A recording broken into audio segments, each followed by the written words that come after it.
Welcome to In a World with Real Media. I'm your host, Brad Burrow. In this podcast, we'll dive into the lives of the most successful people in business. We'll learn how they overcame adversity, took advantage of opportunities, and learned from their experiences. Learn from our experts, get inspired, then go live your story. It's In a World with Real Media.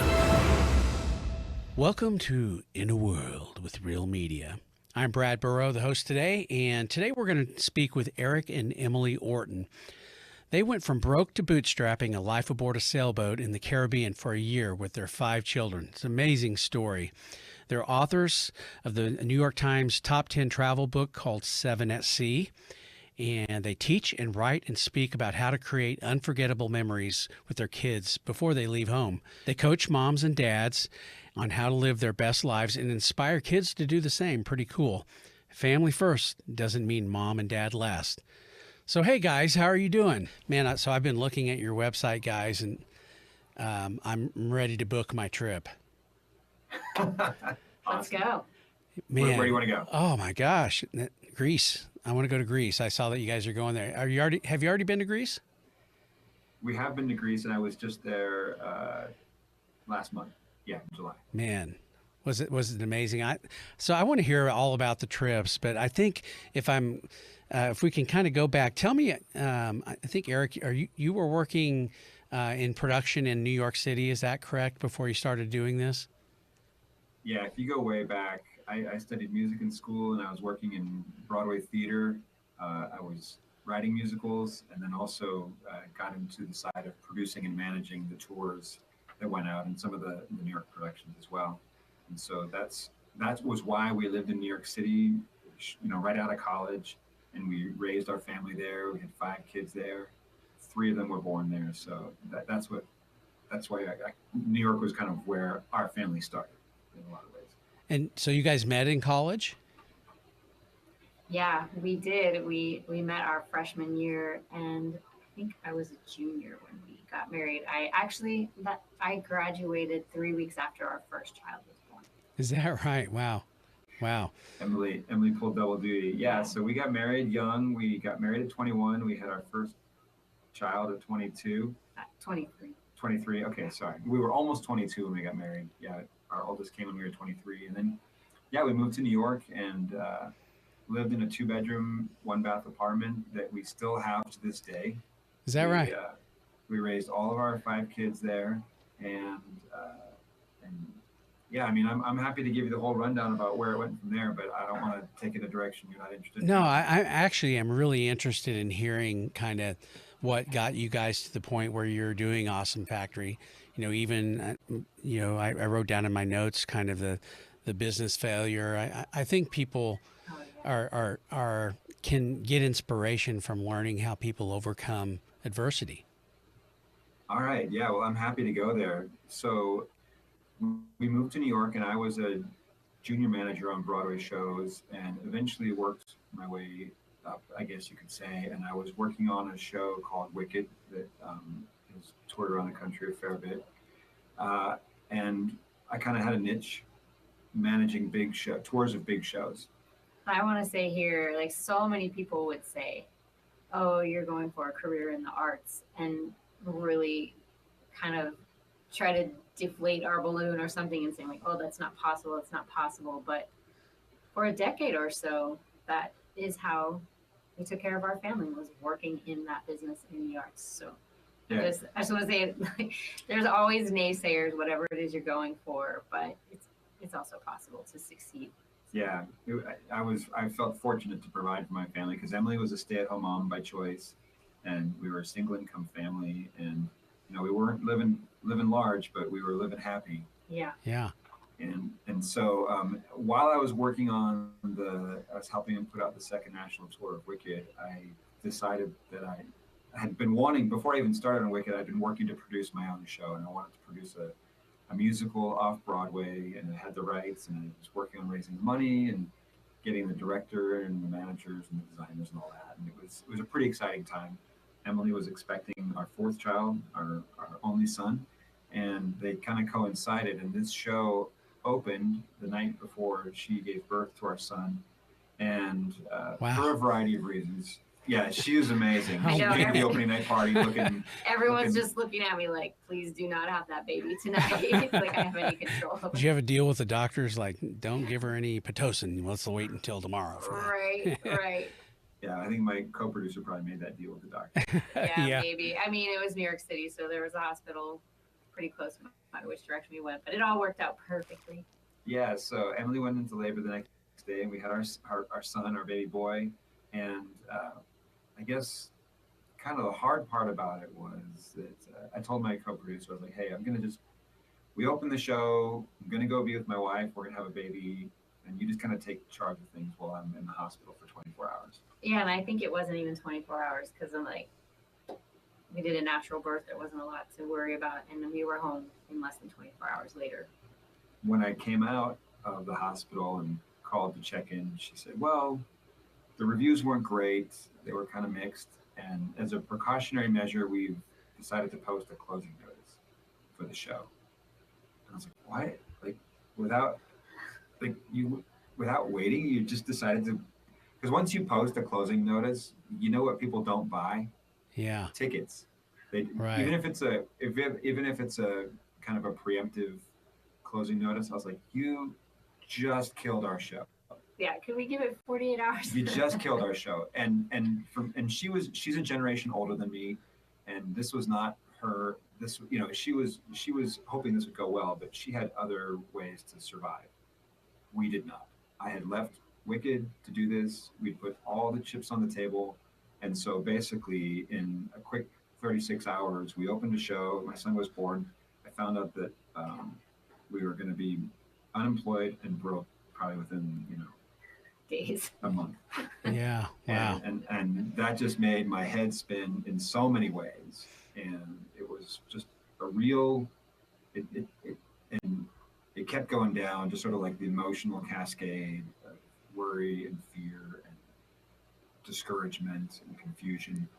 And at the end of that, I finally realized, Emily was, she was encouraging me all along the way, but I knew that at some level I needed to provide for my family. And so, but I was ashamed and embarrassed to try and go back and look for a job in the theater industry. And so I went and applied at a temp agency to just get any job providing for my family. Yeah. And when I did, I had to take a little entrance test. And to my shock, I failed it. I was like, are you kidding me? Like, I failed your entrance test for a temp job. Wow. And so. Was it like a computer skills test? It was like, or something? How well do you know Microsoft Office? I thought I knew it pretty well, but clearly there was a lot more to learn. Yeah. It's a very, a big tool. Anyway, they said, hey, we'll give you a class and teach you how to use it. I was like, sure, I don't have anything else going on. I took their class. 2 weeks later, they placed me at an investment bank working a night shift. I didn't have to talk to anybody. I didn't have a phone line. I don't even know if I had my own email. I was just a grunt worker, and I was just happy to bring home a paycheck, but I just wanted to disappear and be anonymous. Yeah. And you were in recovery still.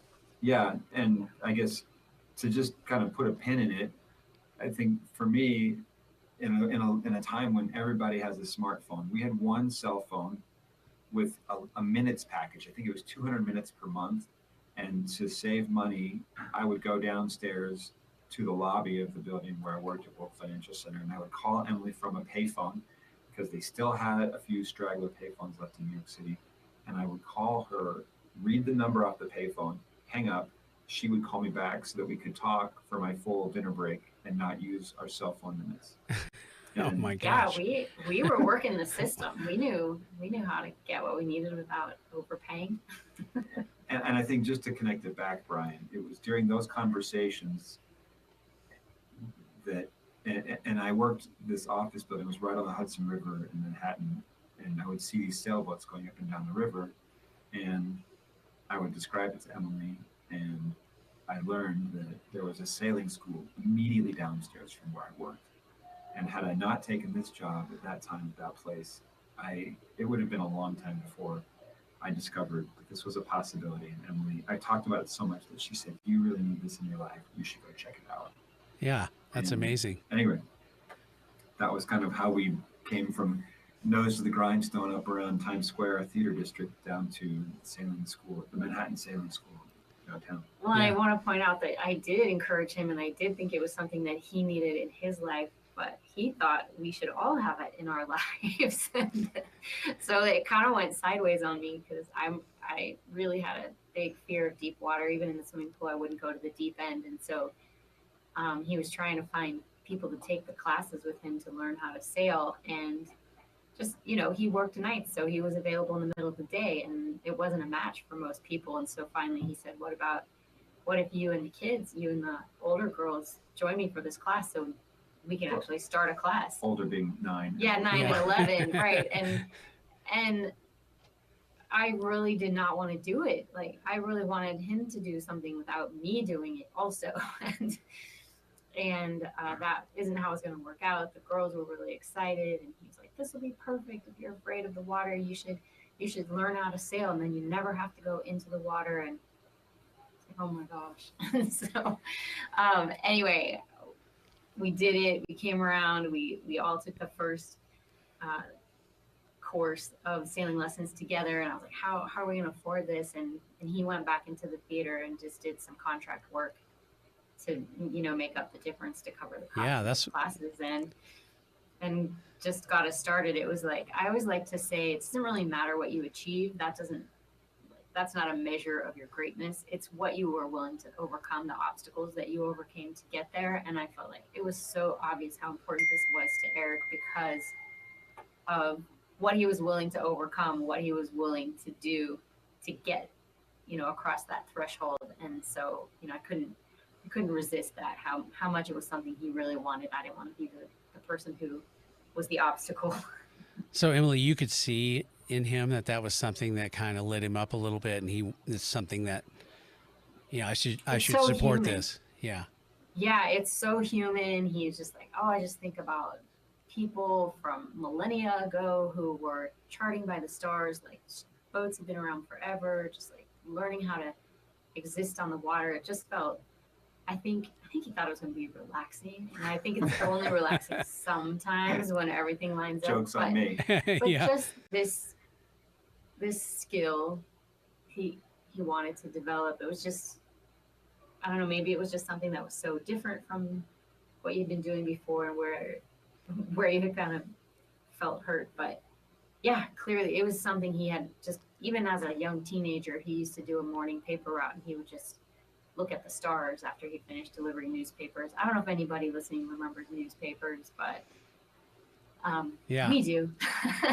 We've heard of those things. So it goes pretty far back, right? Yeah. That he felt there was like maybe a simpler, more meaningful path, and I don't know if it was simple, but there's kind of a timelessness to say. Yeah, there was a timelessness and it's a little bit romantic. Yeah. So that was the draw. Yeah, very cool. One of the things that I was kind of looking through the website, and one of the videos you guys talked about fear not, I'm a faith guy, so my antenna goes up when I see things like that in scripture and things. Talk about that a little bit. I mean, we all struggle with that. I mean, I've had Real Media for 27 years, and we've been through many ups and downs, and where things did not look too good, and something happens, I get a contract, or something comes through, whatever. I mean, it happens all the time. But the fear, I believe that fear makes us do things we shouldn't do. And you guys are I just love the fact that you've embraced that. It's like not the fear part of it, but I'm going to overcome this. Well, I think that the great commandment that most of us are the best at breaking is being afraid. So many times in the scriptures it says to fear not, and we just keep doing it. Most of us do it. We just keep getting scared anyway. Yeah, right. And I also think this is, a personal thing here. I think that God loves to put us in impossible situations, and sometimes if we choose to go there in a healthy way, it really gives him an opportunity to show up. And I think God likes to, when everything's going smooth, it doesn't give him much of a space to make an appearance. But when our back is up against the wall we're humble and we're open, then, it's a way to let him in.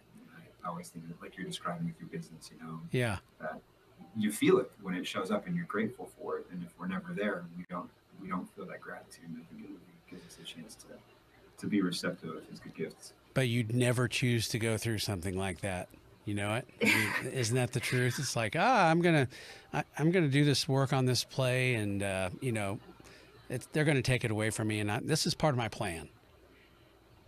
I honestly, Brian, I just think back, like my life would be so different if that play had worked out. Yeah. I would have been like, hey man, this was great. Let's do another one. Let's do another one. Let's put out a tour. And my life just would have gone in a direction, and it could have been great. But I'm so happy with my life, and I love where it's going. It's definitely, we still have challenges. We're still moving uphill in a lot of areas, but I just think if it had worked out, it would have led in a totally different direction. I mean, I'm okay with it not going that direction. In hindsight. Yeah. Sometimes I want to see more of the path ahead, but sometimes it's better not to know. It's better to just be surprised, right? Because if you knew it was going to go that way, you might turn back. But because you see what's coming, but you don't know all the good stuff that's on the other side of that thing that you would run away from. And I totally agree with Eric. Like, some of the surprises that have come up in our life, like, we might not have had the character to face them if we knew they were coming. But at the same time, when we decided that, we started out learning how to sail, and then Eric upped the ante and suggested we maybe live on a sailboat for a year as a family and not see that coming. And okay, I got to know how you felt about when you first heard that. It's like, you want to do what? I remember exactly the moment when Eric said to me, I think the 7 of us on a sailboat would be enough universe for me. And in my mind, I thought, really? Because you have so many interests, so many things you want to do. Like, it's hard to imagine like that one thing meeting every need. But in addition to that, I just had all these alarms going off in my head. That fear we were talking about earlier just immediately flared up. We had 5 young kids. Our youngest has Down syndrome, and she was working with, 8 therapists or something. And we had our community, we had our kids' friends, we had school. Like, what if there were needs with the doctor? And not to mention, we don't really even have that skill set. How would we pay for it? Like, all these questions kind of like shooting down the idea and kind of reasons why we shouldn't go naturally appeared in my head. I think that would happen to just about anybody. But the thing that I feel really grateful for was that in that moment, I didn't just let them fly out of my mouth, which, after being married to me for 28 years, Eric knows usually if it pops in my head, it also then comes right out my mouth. Yeah. And on that occasion, I just left it all up in my brain. And I wondered, how serious is he about this? How much has he thought about this? Or is he just, impulsively saying an idea? And so instead of letting out all those fears and concerns, I asked just one question: when would you want to go? And he actually had an answer for it. And he said, I want to go before our kids leave home. Like, the window of time that we have with them is closing so fast. This is something that I would want to do as a whole family before our oldest child leaves for college. And, maybe I don't want to be a swashbuckling sailor adventurer, but to a mother heart, to have my husband, the father of my children, saying, I want to spend more time with our children. Yeah. Like, that's straight in the center of the target. And I was like, oh. That's good salesmanship right there. That's what that is. And the kids felt it too. He said, we want to do this with you. We want to learn together. We want to grow together. And we decided that we wanted to disrupt ourselves, that we weren't trying to escape from our life. Maybe it started from a place of escape. If I want somewhere else, I can succeed because this failure was so painful. But yeah, we were like, we have good friends, we have good community.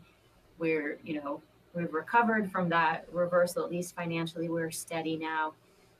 But he just said, like, I think there might be something more for us. And we even told the kids, I don't think this will make us happier, but I think we'll learn a lot, and we'll grow together, and we'll make new memories. And anyway, everyone was on board. It still took us a while. I think if we had completely removed fear from the equation, we would have left a lot sooner. But I think from that conversation, it still took us about 4 years Yeah. to So you actually had to like do save the up thing. and yeah, I mean, you saved To up and actually, yeah, part of it was saving up, part of it was getting creative, and I think actually Learning to sail. learning to sail was Yeah. important. an Sail- important sail part. better.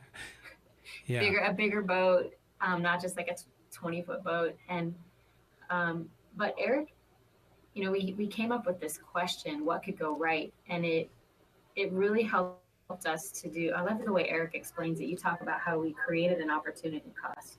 You want to share Yeah. about that? So, I'll kind of skim through real quick here how we went from taking a one-on-one class to buying a boat. Yeah. We sailed, I sailed for a couple seasons, taking friends out just to kind of share the costs. And then we started sailing as a family on Long Island Sound. We'd take all the kids out. Then Emily and I went to the Caribbean after a couple of years and got certified on bigger boats and bigger water. And then we started to take friends out there. And then we were really boat shopping and getting serious about it. And we were on a budget, pretty tight budget for what we were trying to pull off. And so we found a boat, but we didn't really want to spend the money to go see it. And Oh, yeah. So we couldn't afford to. we're like, to that's take a the trip. flight, hotels, time off work. And so we just sent a what they call a surveyor. It's like kind of like you get a home inspection, but it's for a boat. And we had somebody go take a look at it. And they gave us their report and we signed up a deal. And it was time to basically pony up. We were either buying this boat or we weren't. Like we'd arranged some financing and it was time to wire the money. And we just thought, well,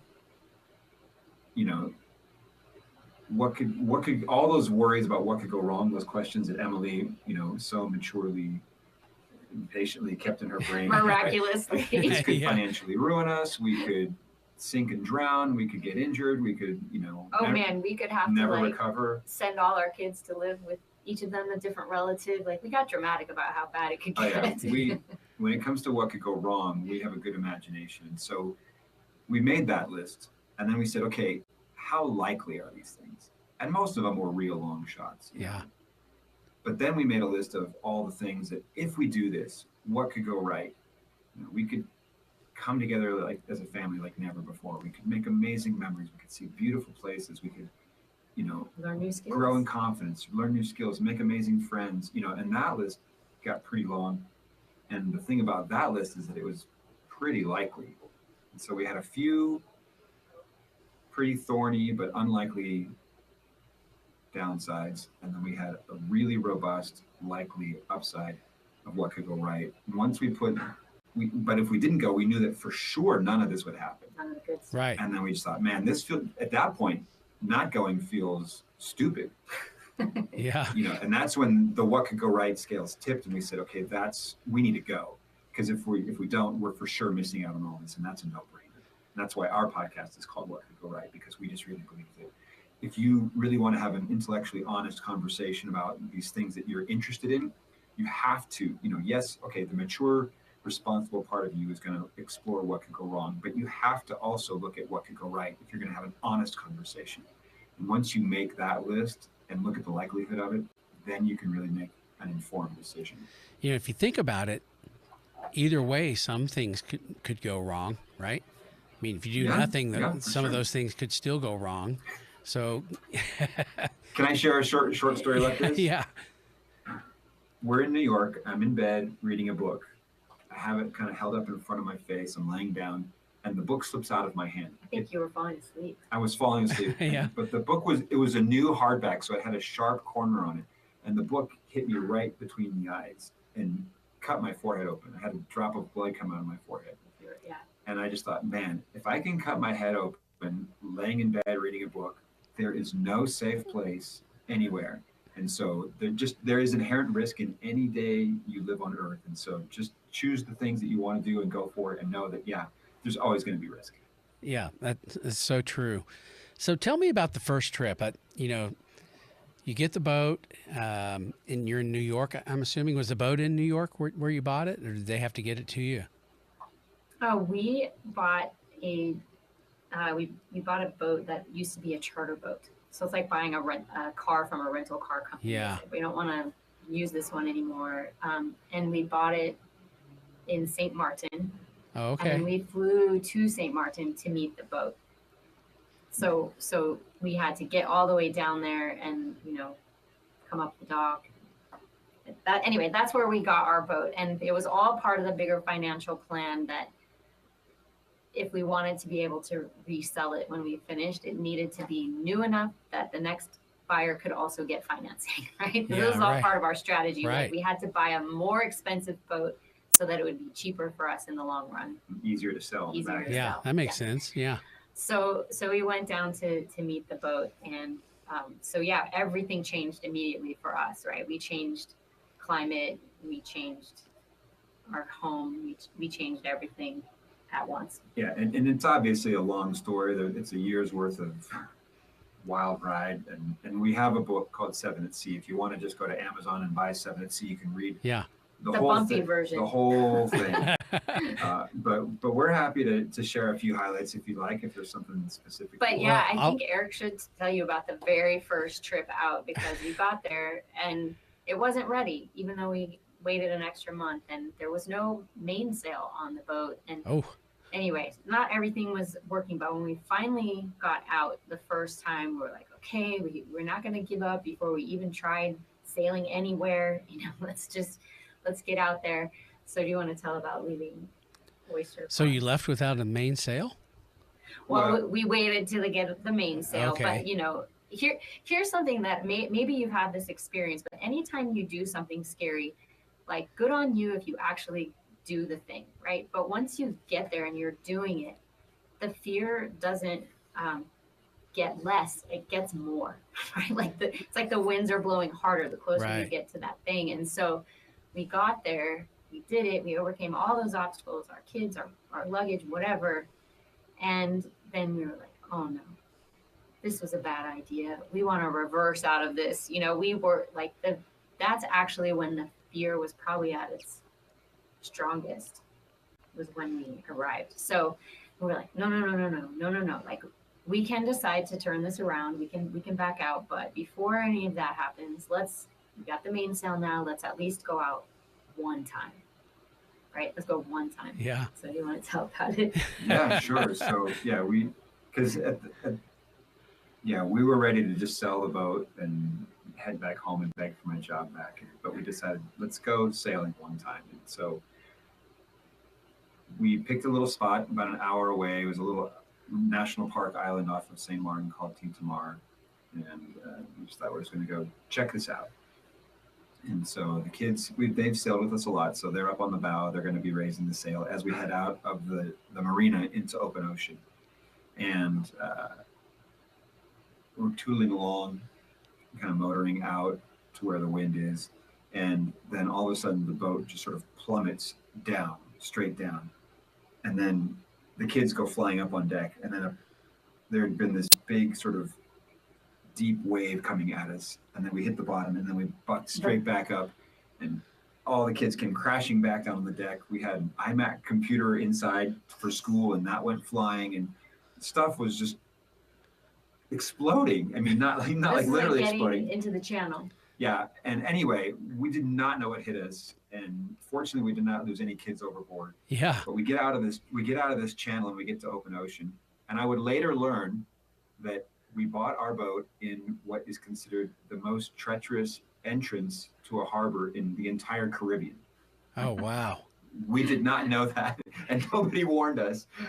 Anyway, so we make it out to open ocean, and we get the sails up, and we turn towards Tintamar. And now we're sailing, and we got the wind, but we're also sideways to the waves, and so the boat is rocking in one of the most uncomfortable ways, and we all get seasick. So we kind of recovered. Wow. Trying to have a dance party that was our strategy. But now we're also puking, and we just sort of limp over to this nearby island, and then we cannot get this boat anchored. It's like a new boat with a new system, and the kids didn't know what to do, and I'm yelling, and it's just a mess. And it was like a Three Stooges show for everyone who was my already gosh. anchored and having their dinner.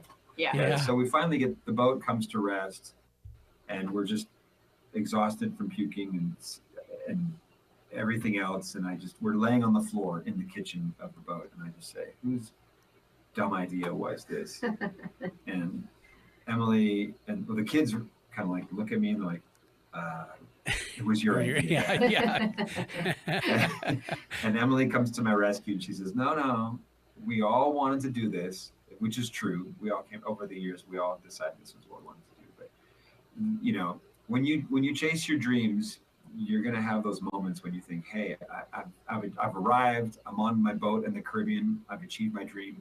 And you're going to think this was the worst idea ever. And that's just part of it. And then you're going to pick yourself up and not fly home and keep going. And, you know, if you want to be a hero in your own story, that's what you do. I'll tell you what made the difference for us, though, Brad, is the next morning. We slept that night. No one could eat. I just gave them broth for dinner. It was pretty pathetic.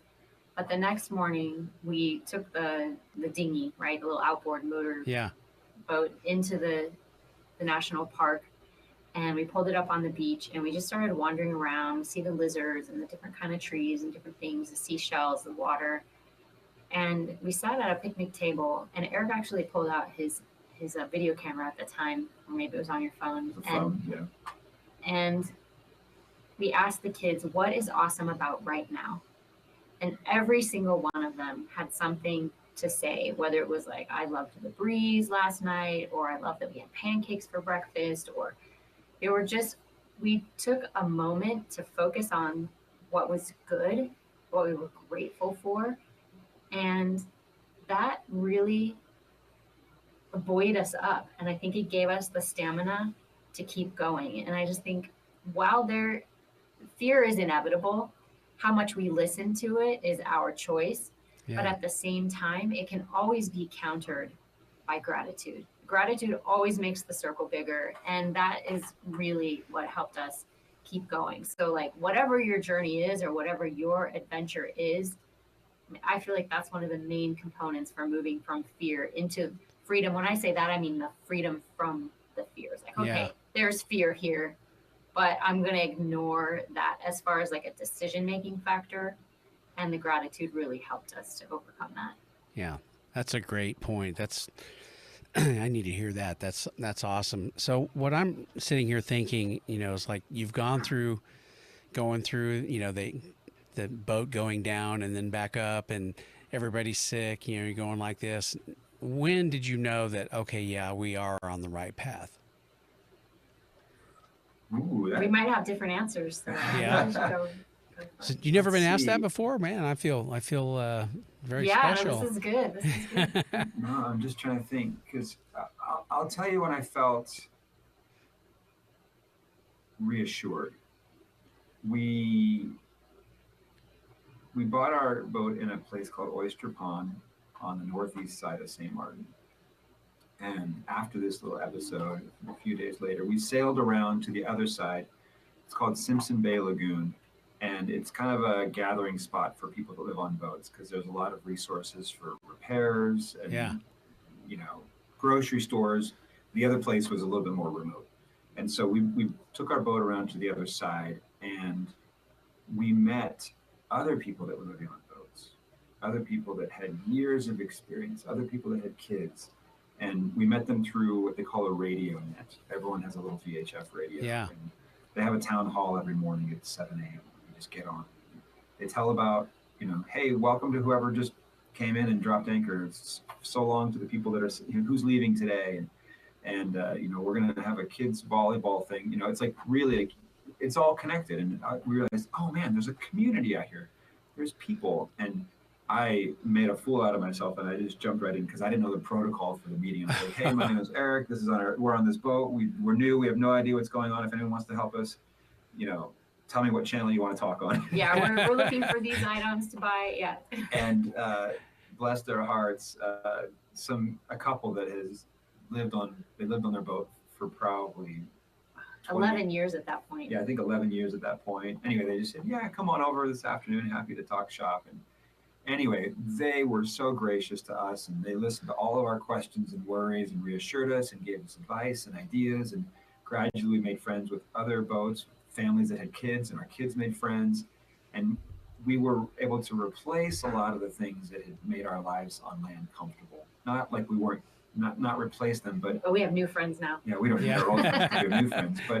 But we needed help. We needed reassurance. And once we had people that seemed to care about us and would help us with information and answers and encouragement, I felt like we're going to make it. We're not, there's no need for us to, we were still looking at the planes that were leaving off from St. Martin headed back to New York. And actually you told me at some point, there was a time when you finally realized you were looking at that plane and you wished you weren't on it.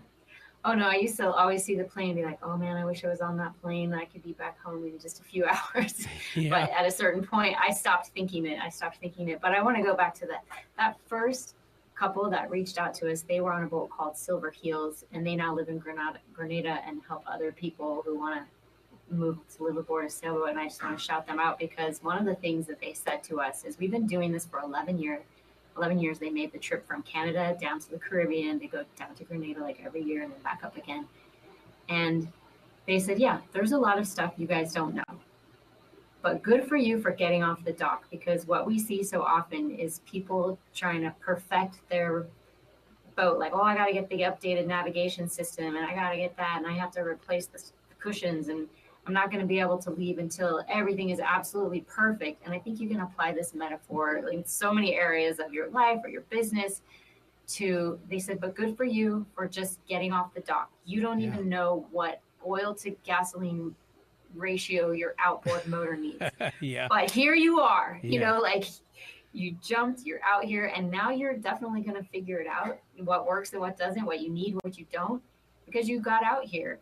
And you're fools, but you'll figure it out. Yeah, exactly. Yeah. And I feel like that was so encouraging. And for me, the answer is a little bit different, because, I was initially very scared, but as we started sorting through our possessions and, what books are we going to take, or leave this, leave that, what are we going to do with these things? Every time I would just take one little baby step that was moving in the direction of living on the sailboat, whether it was that sorting through our things, or, now we have life jackets, or I would feel like God was just giving me a little Post-it note right on my heart saying, this is good. There wasn't a big vision. There wasn't a lot of explanation, but it was just, you're going in the right direction. And so as we kept going, even though sometimes things were inconvenient or challenging or even discouraging, I knew that we were going in the right direction, and that this was going to be something really good for our family. And if you can't tell, like, what's good for our family is like the most important thing to me. And so like, okay, well, if this is good for our family, then whatever else happens. Yeah. And so for me, I just had collected, even before we left, a little stack of those Post-it notes, and I would just make a note of it in my journal. And I'm like, if this boat sinks, then that was the right direction for us. But I didn't think that was what was going to happen, but I knew we were going on the right path. Yeah, that's awesome. One of the things that I wrote down, because I looked through the website and watched some of the videos, and I'm going to book my trip here coming up before too long. I want to do that. Awesome. Happy to have you aboard. Yeah. But I want to talk about the faith aspect of it a little bit. I mean, you've mentioned it a few times, Emily, and it is, what you guys did was a leap of faith. And I love that, because I think God stretches us when we step out of our comfort zones and do something that we don't feel comfortable doing. And man, you guys are the poster children for doing that. I mean, what you guys did with a family of 4 or 5, and going out and doing that, and wow, I mean, not too many people would actually do that. So can you talk about the faith aspect of it, seeing God and all those things? I can imagine being out on the deck of the boat on a very calm night and just laying there and looking up at the stars. I mean, you probably see the stars like nobody in the United States has ever seen them, I bet, right? And so good. I mean, It's the best. talk about the witness of seeing God and what you're doing. I mean, that had to be amazing. So the moment that comes to mind, hearing what you're saying, I don't know if it was a particularly spiritual or faithful moment per se, but it was a peaceful moment. And just a quick overview of our journey was we sailed from St. Martin around the Caribbean a bit, then the Virgin Islands, Puerto Rico, up to the Bahamas, over to Florida, and up the East Coast, up the Hudson River to our neighborhood in New York City. That was the whole trip. We had just made the big crossing from Puerto Rico to the Bahamas, our biggest crossing ever. We were out at sea for 5 days straight, nonstop. And then we landed in the southern end of the Bahamas, kind of this remote place where there's very little there, and we'd kind of resupply and regathered ourselves, and we were starting to move up the Bahamas, the Bahamian chain, and we were sailing at night. And as we sailed away from an island called Great Anagua, I think we were going up to a place called Long Island, not the New York one, Yeah. the Bahamas one. And it was just, the stars were unreal. The wind was perfect coming out of the east. It was all blocked by the islands, and so the water, we had great wind, but the water was flat, and the boat was just flying smooth, and the sails were aligned, and there was just a harmony and a peace to it. And I say that because you can find that out there, and even on a boat, those are rare moments. You know, Yeah. it's hard to find peace on land in the hustle and bustle of what I'll call sort of regular life. It's also challenging to find it on the water because there's always something to worry about. But I felt peaceful in this moment, and it was beautiful, and I was grateful for that. And I'm grateful. One of the things that I love about being on a boat or being outside at all is I just feel like being in nature is one of the great witnesses of our Creator, and I love being surrounded in that. And Yeah. there were just countless moments where I think I drew a lot of strength and peace from that, because nature can also be violent and turbulent and not harmonious. Uh, and I think that, but to the extent that we'll let that peace in, it can guide us and reassure us and help us move forward. Yeah. I agree. I felt that a lot. I feel like the ocean is incredibly humbling. To be a tiny boat on a huge ocean. Oh, man. Also, we would see the constancy of the ocean, that the waves, especially when we were near an island, the waves, they just never stopped. And I would think about that is how constant God's care is for us. Like maybe you wake up in the middle of the night, the waves are still going. Get up in the morning, the waves are there. Having lunch, the waves just keep going. Yeah.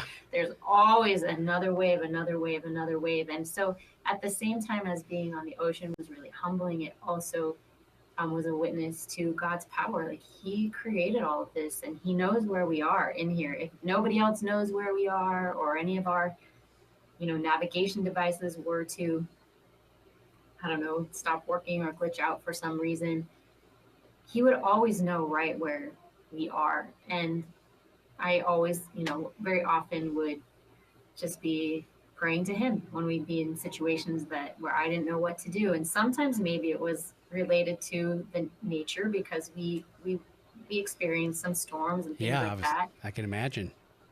But also it would be, with our family. Like, can you imagine now you're 7 people on a 38-foot boat that's 21 feet wide, and it's just this giant yard of ocean. Yeah, I can't imagine.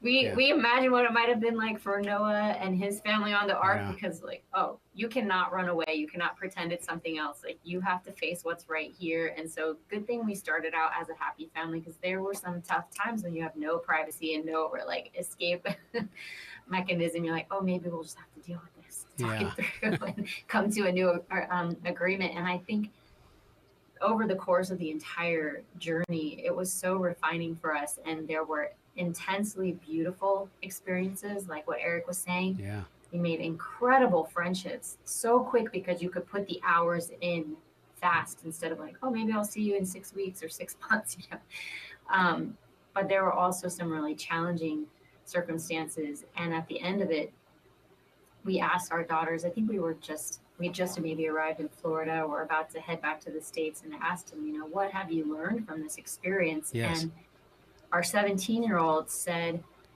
I said, how have you changed, or what have you learned? And she said, it didn't change me as a person. I became more myself, which I love that answer. What a genius, right? Because she didn't become a different person. She just became like more fully herself, and through those refining experiences. And then our 15-year-old said, I got comfortable being uncomfortable. And that's what a gift. What a gift. Yeah. You know, one of our plans was let's disrupt ourselves so that when things come up that are disruptive, that weren't our choice and that are out of our control, we'll be ready with some strategies for how to handle those. And we did cultivate those strategies.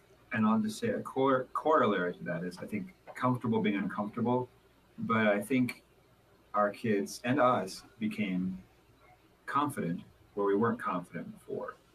Oh yeah. That there's a piece that comes with when you look back on an experience like that and say, man, there was some crazy stuff that happened and we figured it out. And also when you give teenagers the helm and say, you're in charge of the boat for 2 hours, we're going to sleep, you know, when you're doing a night crossing, they grow up in a kind of Yeah. way, you know, They feel and trusted. you do too, because Yeah. you're trusting your kids. They're accepting that responsibility. Granted, you're sleeping right there. It's not like, you know, something comes up, they can ask for help, but they became confident people that I think they move through life in a way that as a parent, I'm really proud of them. I'm really happy for them. And I'm great. And we did as well. We grew up and just coming home, like we came home, we're like, man, if we could do that, what else can we do? And it just kind of propels you to the next level in so many ways, all of us and our kids. And I would say we talk about three kinds of confidence. That the first is competence. Like you naturally get confident when you develop a new skill, no matter how small it is. You're like, oh, like our youngest daughter recently, I think we mentioned she has Down syndrome and she hasn't always been like coordinated everything the same as her typically developing peers. Last week or 2 weeks ago, she learned how to snap. She cannot get over herself. She's like, check it out. Okay, awesome. You know? Yeah. Just even something so little. So competence builds your confidence. And then credibility. When you do the things that you say you're going to do, your credibility goes up with you, with other people. And it doesn't mean you have to do more stuff. Maybe it means you agree to less stuff. That also makes your credibility go up because your ratio for what you said you're going to do to what you actually did is, you know, the more that's close to being 1-to-1, that credibility makes your confidence go up. And then what's the third one? Calm. Competence, credibility, and calm. Yeah, and that's what Erik was talking about, saying, oh, I've been through this. I've been in similar scenarios and I handled it. So probably I'll be able to handle this. Well, I think in your case, you're talking about your business and the ups and downs of that. You can look back on how many years did you say you've been running Real Media? 27. 27. Congratulations. When you can look back on your business and look at 27 years of surviving. Yeah. The next thing that comes up, you're like, oh yeah, I may not have been in either. I have been in this exact same situation and I know what to do because I've been through it 5 times, or this is a variation on something I've done before, or I have no idea. But you know what? I've figured out everything that's come my way in the past 27 years. And that's why you're still where you are, because you figured it out. And once you learn to trust your track record and you trust that, hey, no matter what comes, the answers are going to emerge. I'm going to figure it out. You start to be less and less worried about solving the problems that are out there that are inevitable, because they're going to come. Right. And when Emily and I talk about turning worry into wonder, you can tackle the same situation from vastly different points of view. You can wring your hands and fret, or you can just say, I'm curious how this one's going to work out, because everything else up till now, we've figured it out. I think so they call that they call that counted all joy, right? Isn't that the scripture that talks about that? Counted all joy. I love that.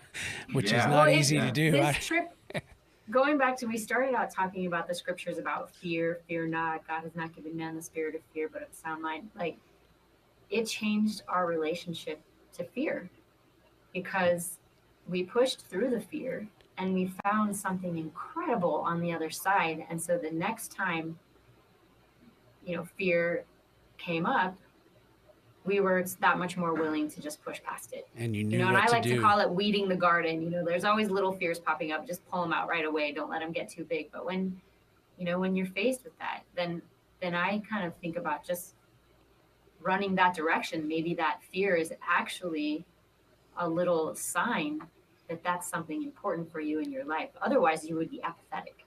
Yeah, You're like, oh, that doesn't matter. I don't care about that. I'm not going that way anyway. But if you're afraid of it, you're kind of like, I kind of feel like I should go that way. and and then you do, and there's something that's you for know, you to do or for you to learn. one of the things I think about, the first thing I think is that we need to make a feature film about your. I mean, I can't believe you haven't done that yet, Eric. What's happening here? I'll call up our agent. We'll see if we can get that going. let's do it. Man, what a great story that would be. That's awesome. But I wanted to. I think about society right now, and there's so many people that are depressed, that are fighting anxiety and all kind of the things that are the core things you guys are talking about. I mean, what you're doing with the Come Sail With Us, and it's probably a fairly expensive thing to do, I would imagine, but I don't know the cost of it. But being able to take people through a mini version of the process that you went through, and to teach them how to overcome their fears and their anxieties, wow, that's an amazing thing. Well, first of all, thank you for saying that. And yeah, they're not cheap. I mean, they're a couple $1,000s per person, and it varies by place and duration and all that. But I think one of the reasons I really enjoy doing it is because it's something that I wished had been there when we started, because we had to go through a very steep learning curve. And eventually, as we talked about, we did find the people that helped us. And we were living on our boat by then. We did the best that we could. And we took some classes with an instructor, but we never went out with somebody who had done the thing that we wanted to do. And so not everybody that goes sailing with us wants to live on a boat. A fair number do, but it's a chance to try it out, to remove a lot of those barriers to entry, to get rid of the risks of, first of all, having to know how to sail, figuring out how to charter a boat, figuring out if you had a boat, where to go and what to do with it. And the food. Emily does an amazing job planning the food and the menu. And so we just basically it's like, hey, show up, we'll give you a packing list, we're going to take you sailing, you get to try it out, and then from there you can decide. First of all, you can have a great week, learn a little bit of sailing, a little vacation, and then do what you want from there. But we want to make it easy to explore it, and then people can go in any direction they want. And plus, I get to go sailing all the places that I want to around the world on beautiful boats. How often do you guys go out? How often do you have trips going out? Honestly, the pace is picking up, because as more people find out about it, the more we're doing. And so in July, I was in Greece. In August, I was in the Bahamas. In September, I'll be in Italy. It's trying to be about once a month. It's going to be, I'm going to Thailand in November. And we try to do it winter months, were warm places like the Bahamas and the Caribbean. And then the summer months, we also go to warm places. And you have the same boat? Is it the same boat that you had before? No? No, and that's actually a really important thing to know, because the boat that we were able to secure for our family, if you do read our story, you'll be like, I don't really want to go on that boat. It sounds small and crazy. No, these boats they're big and beautiful, and most of the features are, what is it called, like push button sails. Our boat was very manual and small. We were the biggest family on the smallest boat out there. If you want to. We were just trying to make a way to make it happen. But we sold that boat about a year after we got home, and now I charter a boat, just like you rent a car. Oh, okay. I have the credentials to rent a car, so I can go to Italy, pick up a boat there. We sail around Italy and fly home. We go to the Bahamas. I pick up a boat there. We sail the Bahamas. We all fly home. And they're usually about 45 to up to 54, maybe even 56 feet long. 40 to 50-ish feet long. Sometimes they have full-size refrigerator. They're air conditioned, but you are also, the ocean is always going to be bigger than you, no matter how big your boat is.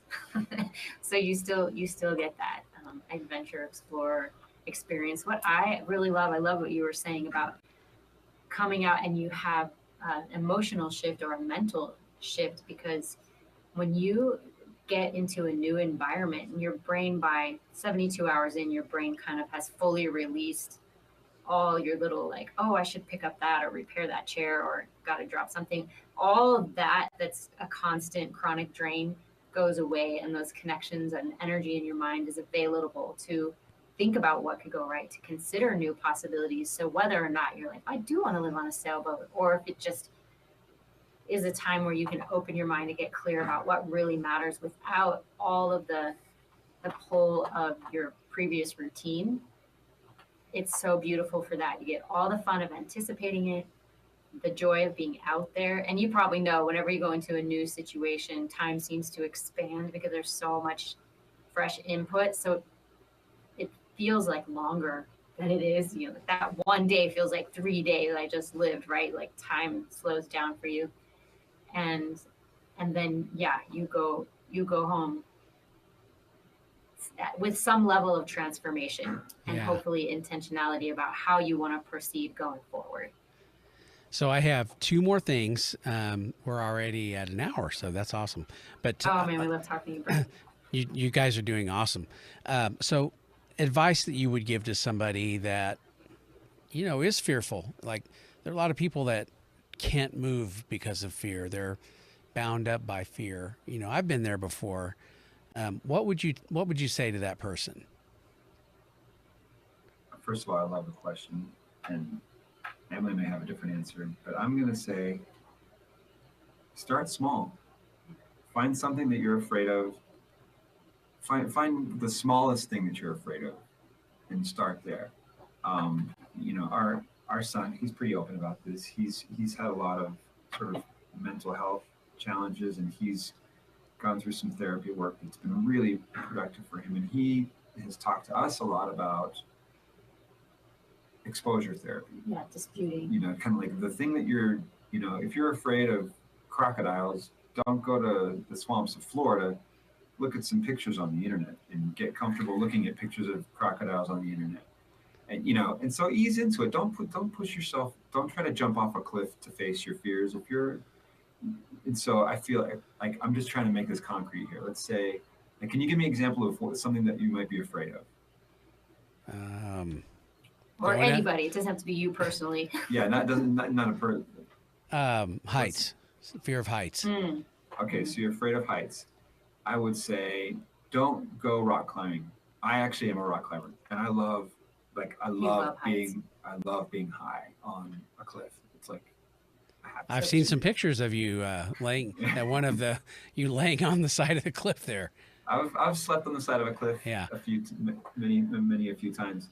So, you know, if you're afraid of heights, then just start by standing on a chair, you know, and then stand on a chair every day until you're like, okay, now I'm going to stand on the table. And then now I'm going to stand on a ladder, and then, you know, work up from there and say, now I'm going to, you know, but just like ease into it. And when we coach and when we talk about, you know, we help people that are pursuing their dreams, we talk about, it's a concept called navigating out of the harbor. We teach a framework that's all about, based on sailing metaphors. And navigating out of the harbor is this. You cast off and you go out, let's say, you know, you're scared of deep ocean, go out a quarter mile, the channel. Stay there, turn around and come back. Say, whew, I made it. Yeah. And then the next time, go out half a mile. Get comfortable at half a mile, come back. Whew, I made it. And then just keep slowly expanding what we call concentric circles until you get, so you're like, man, I'm 10 miles offshore. I never thought I'd make it 10 miles offshore. Now I'm 25 miles offshore. But keep going back. Give yourself a rest. Give yourself a break. And then slowly work it out to the way you know what?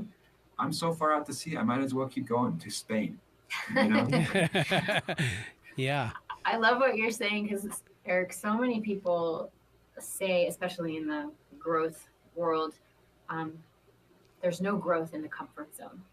And I get where they're coming from. And I do, obviously, we're advocates for trying something new and stretching and facing those fears and pushing past them. But I also want to push back a little bit on that idea because, like Eric's talking about, go out and come back. When you come back to your comfort zone and like recover and think, oh my gosh, look what I just did, you reflect and you have that chance to be proud of yourself and then set a new, bigger goal. Like, what else can I do? I think that is really the value of the comfort zone, when it's that place for you to come back to after you've done something really outside of your comfort zone and reacclimate and reflect and then go again. It's when you go in your comfort zone and then you never want to do anything outside of your comfort zone that it starts to become a little bit of a trap on your personal growth and what you have to offer the world. See, I think God knows that about us. And I think that he puts us in positions where we have to get out of or he gets us out of our comfort zone. Because we won't go on our own. Yeah, right. It's rarely. You guys are different than most people, I think. Most people won't choose to go out of their comfort zone. You guys have done a great job. That's my transition to the last things. What does the future look like? I mean, you guys are doing speaking. You have trips coming up. You've got other things happening. The book. Tell me what the future looks like for you guys. Well, we'd love to help more and more people move from fear to freedom, one adventure at a time. If that adventure looks like coming on a sailing trip with us, that's awesome. If it looks like letting us come share our stories and saying, wait a minute, those guys don't seem any smarter than me. Maybe I could actually do something as well. Maybe we can help people knock down some of their excuses and get out and contribute, what it is God has created them to do. That would just be so amazing. satisfying. Yeah, that's what we love, is because other people shared their stories, that gave us the courage to get out and do this with our life. And so I think Eric was talking to me the other day. He said, we can consecrate our story. If we share our story, if we consecrate our vulnerableness and give up a little bit of our personal privacy to help somebody else find some courage, then that's a good way to use it. And so, whether you want to come sailing with us, you want to come coach with us and learn about our framework, or you just want to share this podcast, tell people what Brad's doing over here, and if this was useful to you, share it out. We just want to expand the message. Yeah, to echo what you're saying, Emily, I just say that the thing that we're most excited about is helping people discover what's possible in their own lives and helping them move in that direction. It's really satisfying to be a cheerleader for people, and we just want to be the world's best encouragers. And we're having a first grandbaby this fall. Oh, yeah. Oh, wow. Congratulations. We hope this legacy will continue to run through our own family as well. Yeah, that's amazing. Congratulations. Thank you. Pretty cool. Well, I want to end here. How would somebody get a hold of you? What's the best way, like somebody sees the podcast and they say, I want to go on a trip, or I'd like to book you for a speaking gig, or maybe I want to buy the book. How would they do that? The most central place is just to go to our website, theawesomefactory.nyc. NYC is in New York City. And at theawesomefactory.nyc, you can reach out about a sailing trip. You can contact us about speaking. There's links to the books. You can just get 7 at Sea. That's the name of the book, on Amazon. Okay. You can also, we have link to it through our website. Links to everything are central right there. So. Yeah. And social media, The Awesome Factory NYC on Instagram and Facebook. Happy to keep in touch. Well, I think we need to start working on that screenplay. Just so you know. I love it. I mean, I can just see this being we need inspirational films right now. That story is amazing, and it's got everything in it. I mean, that Eric, probably. It sounds like I haven't heard hardly any of the stories, but there's drama and conflict, and man. Probably. Well, if there are any producers listening that want to team up, just reach out. Yeah, could it be a musical? Oh, there you go. There you go. My agent did say, "Would you want to write the musical version of this?" And I don't know. Maybe I need to. We'll see. Maybe comment below. Yeah. Exactly. I just want to direct it, just so you know. Okay. I'll leave that there. Okay. Oh, nice. Thank you. All right. Well, thank you guys so much. I really appreciate it, and man, I wish you the best of luck. I'm going to go home tonight and talk to my wife about how we can get on one of the trips. Maybe we'll bring a camera with us. Oh yeah. Oh, perfect. That would be so fun. Brad, thank you so much for having us. It was a pleasure to chat with you today. You too, guys. Yeah, thanks for having us on. All right. Thank you. This has been In a World with Real Media. Thanks for joining us, and be sure to subscribe on iTunes and follow Real Media on Facebook, Instagram, and LinkedIn so you never miss an episode.